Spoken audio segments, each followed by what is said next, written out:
you grew up in Toronto, and your broadcasting career started at the University of Western Ontario. Tell us about your humble beginnings at Western.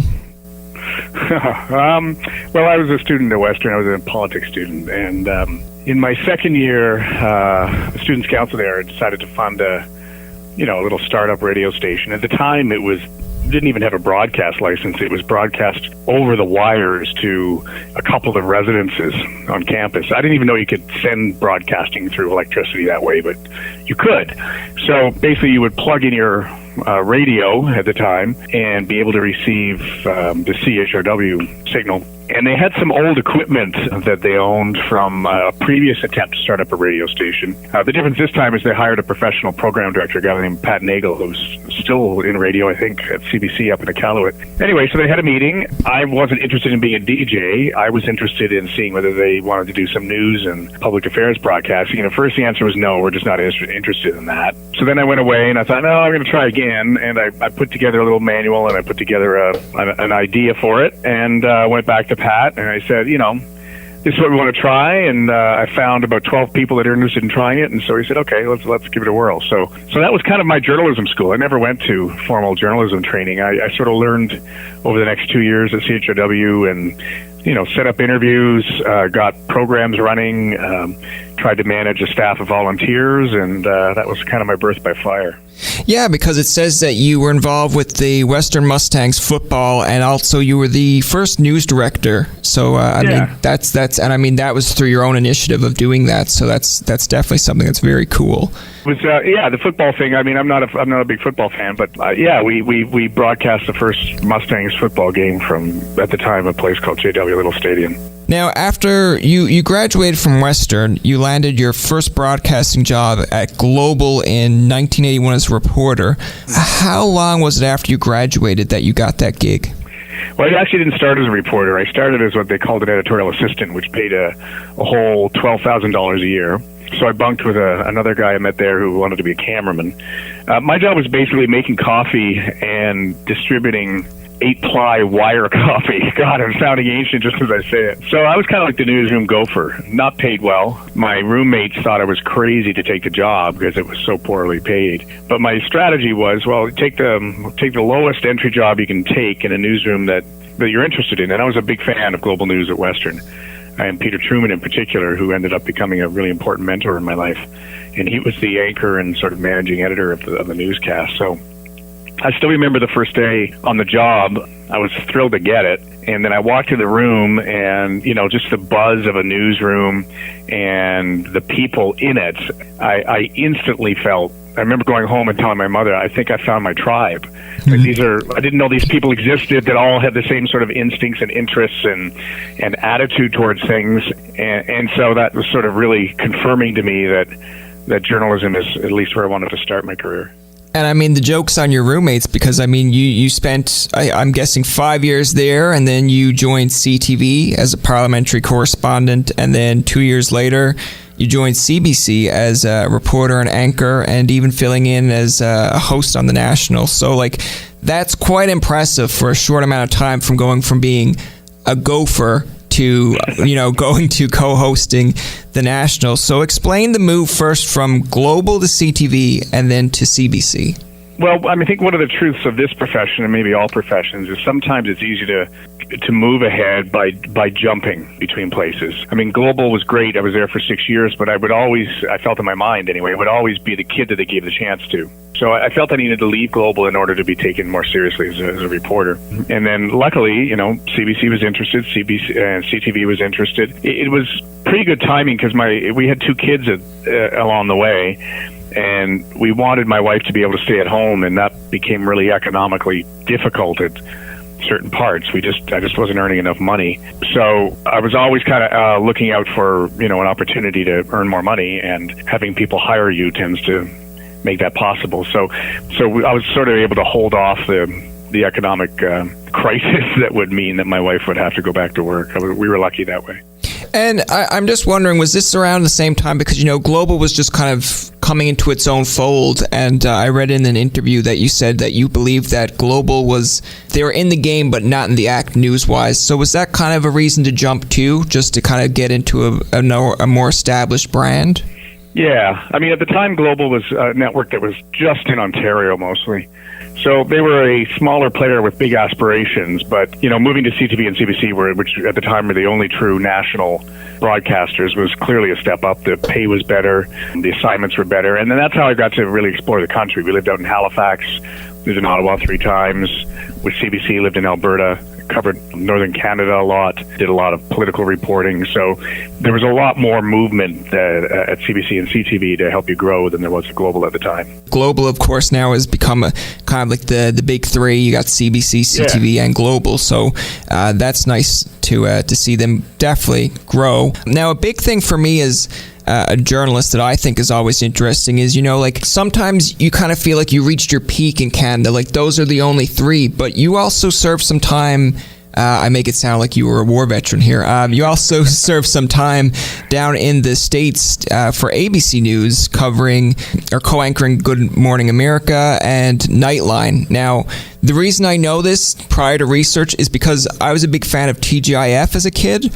And sometimes Nightline interfered with my TGIF. So when it came on the screen, Nightline with Kevin Newman, I was like, this Kevin Newman guy is ruining my TGIFs. So it was very interesting. But what was that move like, and were you nervous? I was scared shitless, to be honest.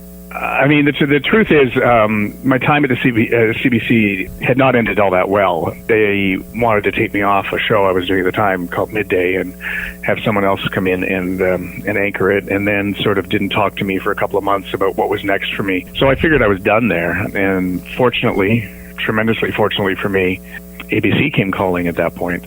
And so, it might have looked like, it was a move up, but it was mostly a desperation move. I was convinced I was about to be out of work and that my career in journalism in Canada was over. So we went there, but I still remember my first 6 months. I was working on an overnight show called World News Now, which is still on, and I highly recommend it. It's still fun to watch. But I was down in New York by myself for 6 months while my wife, Kathy, and the kids finished off school and got things arranged, and I was overwhelmed. I was working a night shift.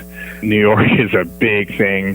ABC seemed impossibly hard to reach to. I mean, I was working there, but I felt largely like a fake because there were such giants of journalism there, like Peter Jennings and Ted Koppel and many others. It took me a while to believe that I actually belonged there.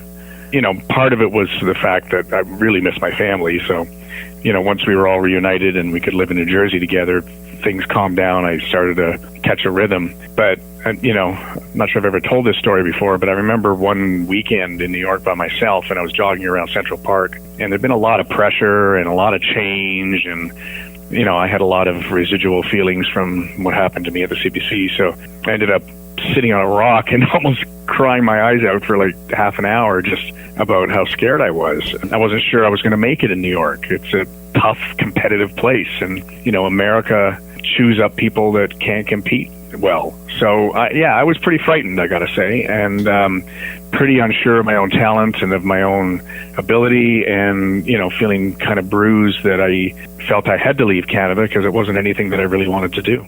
That's an interesting story. I mean, even Peter Mansbridge, I remember, was offered I think it was CBS at the time, and he didn't take it. And it seems like it's one of those things that with American news, even if you're very credible in Canada, it is a big jump to go down in the States and get all that pressure. I know I interned with Global in Toronto, and I just didn't feel like they were using me all that much, so I came back to Ottawa. But even at that time, I kind of felt like, what are you doing? You just blew your chance of getting your career started. But I felt like I could do something on my own, so that's why I started a podcast. Yeah, I mean, it's hard, as you know, in the business right now. The business models are just being disrupted.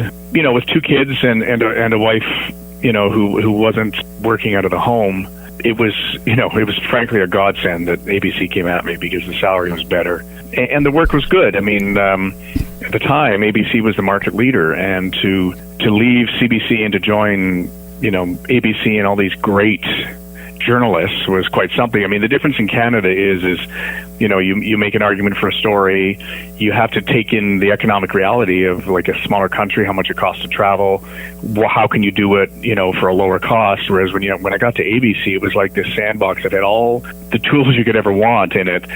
So if the piece failed, it wasn't because you had to make some sort of decision to save money. It was because you made the wrong decision editorially, or you just weren't up to snuff. So it took away sort of all the Canadian excuses for not being able to do as thorough a job as you wanted, most of which were economic. And for a good, almost a decade, I was able to play, with everything that I needed to tell stories well, and that was incredible. Yeah, and then, of course, you found your way back to Canada in 2001. I mean, Global giving you the anchor and the executive editor job, that definitely drew you in. But, of course, coming back and your family, of course, being in Canada, obviously that drew you back in as well. But I want to ask you this, too. In 2010, you resigned from Global. Was it just to spend more time with family, personal reasons, or...? It was a couple of reasons. I was pretty burnt out. I've been doing a daily newscast for 10 years, and Global National, I think, will always sort of be my legacy project because, I helped create it, and it was kind of my vision initially of what it could be. And it was, as you say, Global's chance that was the moment where they were finally becoming a national network. And, they contributed, $9 million into building that newscast. And that's a significant investment on their part. But it was never anywhere nearly as well-resourced as CTV is. And so everybody who works on it works extra hard. And I got really tired, and my health suffered. And, there were couple of editorial differences along the way, and so I thought at a certain point, I kind of reached 50, and I thought, do I want to do something else? Can I continue to do this for another 10 to 15 years? And I finally said I couldn't. And so, because it was so personal to me as a project, I wanted to make sure that it could outlive me because I was so closely associated with it that, I wanted to put some sort of end to it at a point where someone like Donna Friesen could come in, and make it her own. And so I talked to my family about it, and I said, I really need to rest. I'm just not happy, and I'm not healthy. And so they supported me, and I talked to Global, a good 3 or 4 months ahead of the end of my contract, and I said, I'm not going to sign another one. You should begin looking for someone to replace me, and let's work on this transition together, and we did. It's like a dynasty, or like, being Canadian. I'll use a hockey reference. It's like building your own kind of Stanley Cup contender. Like you want to see the team do well, but when you think, hey, we've got a lot of players on this team that can step up. If I decide that, hey, my time's come, I want to see the team succeed and not, stay my overwhelm. Or if you're not feeling well in that place, you don't want to drag it down either. Yeah, and Kevin Spacey had a good phrase that I've used several times, which is, if you've been lucky enough to ride a good elevator to the top, make sure you send it down at the right time. I think some people, hang on to these positions for a long time, and the natural evolution of something can be kind of distorted through that. Because I was tired, and because there was no way Global was really going to increase the resources for that show, I just felt the time was right, and I've been able to since do a whole variety of things that I would never have been able to do if I'd been locked into doing a daily newscast every day. And that ties in perfectly to where I was going to go with this, because you did so many things with CTV 2 years later, hosting Question Period. You've been on CTV hosting Kevin Newman Live, filling in for the CTV National News. You're the host and editor of the weekly investigative program W5. That's a lot of big roles, So what do you prefer, or I should say prefer doing out of all those tasks? Well, one of the things I've learned about myself is I'm kind of project driven. I don't have the temperament to, sit in an anchor chair for 2 or even 3 decades. I like new things. So these last 5 years since I've left Global have actually been pretty interesting because I've had so many different projects that they've entrusted me with that, I don't have a second to be bored, actually. I'm still, even at W5, I've been here for like 4 years, and this is my second year as a host. I'm still learning new things about this, and I'm learning about investigative journalism in a way that I didn't have the opportunity to when I was doing mostly daily journalism. So I'm always happiest when I'm challenged and when I'm tackling something new and satisfying my curiosity about things. But I can honestly say that every task I've had and been fortunate enough to be given, I've enjoyed to equal measure. And of course, you want success, but with that, you also realize that failure will come along the way as well.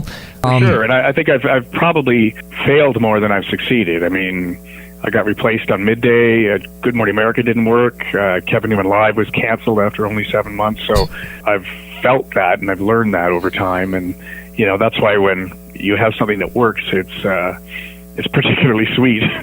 Talk about that, because I mean, this is what a lot of young journalists like myself we understand what the economy is like now, but in speaking from your own terms, what kind of advice can you give to someone that, not to be always, I guess, down on yourself, because there are students out there that have the talent, it's just that there's nothing opened. So what are some advice for success? You're absolutely right, and I can't tell you, I mean, it doesn't seem, every week I have somebody in my office who, I know is talented, and I know, 20 years ago would have no problem finding work, but it's hard because news operations, are shedding people into to at least in the private sector, and to get in is really hard. The only advice that I give them is that, be as multi-talented as you can be. Like, spend your spare time, editing video that you shoot, just that you get better at that, because you need to be able to do, any number of things now to be able to get a foot in the door. Such a tough time. Consumption habits for what we do are changing so profoundly and so quickly. So unfortunately, I don't have a good answer for that. I wish there weren't so many journalism schools in some ways, because their economic model is that they need the students to continue, supporting their faculty, but there needs to be an assessment of what is the true size of the market now, and where is that market going. Now, that's not to say people aren't getting work. They are, but it's taking a lot longer, and the persistence required and the patience required is profound. Now, see, you wish there wasn't so many journalism schools, where I kind of wish there wasn't so much, platforms, because platforms can be good in a way and bad. Like, I'm looking at news outlets like CBC, CTV, and Global, and then when you have, Vice is something that I see on Facebook. They have Vice Sports, and I'm like, some of this stuff to me isn't journalism, but they get credit to be journalism. And it kind of, as a journalist myself, I kind of look at it and say, I wish we just had the main 3 or 4 stations, just so we don't always have this kind of, I guess what I'll use is fake news kind of stuff. Yeah, I mean, I think Vice is legitimate journalism. Facebook is just hasn't done anything original. I keep thinking that will happen eventually, because as the traditional news sources begin to atrophy even more. And I've spoken to Google about this and just said, look, who's going to fund documentary work and investigative work going forward? And, at this point, there's no answer in Canada. I mean, in the United States, there are private foundations that fund this kind of thing, but that's not part of what we've created in Canada. So these are tricky times. I want to talk about your relationship with your son, Alex. You published a book, All Out, A Father and Son Confront the Hard Truths, or Hard Truth, that made them better men. How important was it in doing that with your relationship with Alex? Wow, it was profound. I mean, in the process of writing it, I discovered that my son had a very different view of me as a father than I had of myself. I thought I'd done a pretty good job, been pretty open. I thought I'd responded well at 17 when he came out as a gay man. I thought, in a very busy professional life, that when I was home I was focused, and that there was some understanding that part of what gave him the comfortable life that he had was the sacrifices that I made working so hard. Those were not his views. He had a very different story of me as somebody who was disappointed in him, who was never there when he wanted me to be, who he thought was much more homophobic than I was. And I was a little homophobic, but he thought I was terribly homophobic. And so in the process of the writing of the book, we each wrote our own chapters, talking about similar events in our relationship, not sharing what we were saying about them, and at the end of it, exchanged our copies of the same kind of timeline, and realized through that each of us had a different story, and then we began a really good constructive conversations, so that now, I mean, my son's 30 now, we have a really tight, close relationship, and we're friends. And obviously that's good because it helped the relationship. But at the time, how tough was it to hear like those kind of comments of like him thinking you were something that you obviously weren't? It was tough, but I was thankful for it, because so often in life it's what's unsaid that ends up becoming poisonous, and I didn't want poison between us. I love the man. He's so important to me, and so when again, maybe this is my project-oriented mind, but when I was confronted with the fact that we had work to do, I dug in. I really worked hard at. I mean, one of the things I did was I came out myself. I had to be very public about my degree of homophobia. And we shared stages together where I talked about my failures as a father. So, I took it on, and I tried to learn. I tried to listen to him, and he had a lot of very good points from a perspective of a kid and a teenager. I understood that. And I think he got to know me a lot better too, and my own insecurities and how often I felt like a failure. It never occurred to him that the reason, for instance, that our family moved so much is because I was getting fired so much. He thought I was just this like super aggressive career guy. And for him, it was a revelation of, no, I was trying to keep food on your table and stuff like that. So that kind of open dialogue and understanding, our hope is that, it was about our relationship as two men, father and son, but there have been plenty of gay parents of gay kids that have come to me and said, thanks for showing, men a way to have a conversation with their gay sons that, many are incapable of having. So that's felt really good. And that's where I want to tie this in with the last question here is, you mentioned about the gay families coming up and really appreciating you, not only knowing your own faults, but being able to accept them and, kind of turn the cheek on it. But like, what is some advice that you could give to maybe some kids who are afraid of coming out to their parents, or even parents who their son or daughter came out and they don't know how to react? What is some advice that you can give?